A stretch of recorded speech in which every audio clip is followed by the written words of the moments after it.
यह कहानी दो परिवारों की है।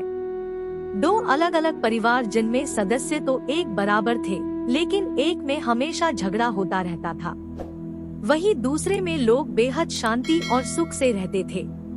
यह दोनों परिवार एक दूसरे के पड़ोसी भी थे।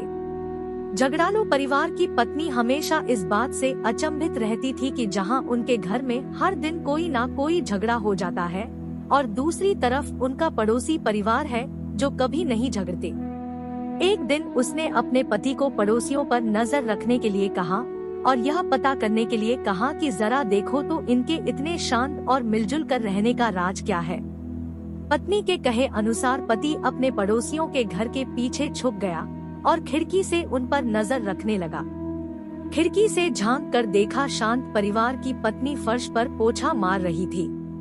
तब अचानक किचन से कोई आवाज सुनाई दी तो वह अपना काम छोड़कर किचन में चली गई। उसी दौरान उसका पति उसी जगह पर आया जहां वो पोछा मार रही थी और बाल्टी से पैर टकराने से गिर गया।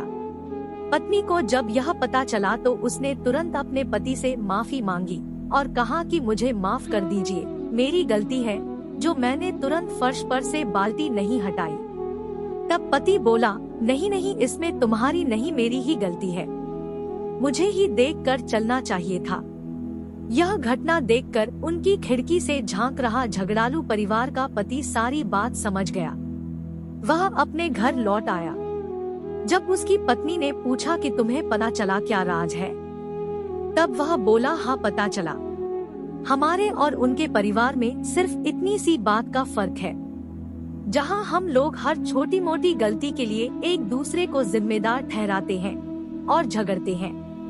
उनके परिवार वाले हर गलती की जिम्मेदारी खुद लेते हैं और माफी मांगने और उस गलती को सुधारने के लिए हमेशा तैयार रहते हैं।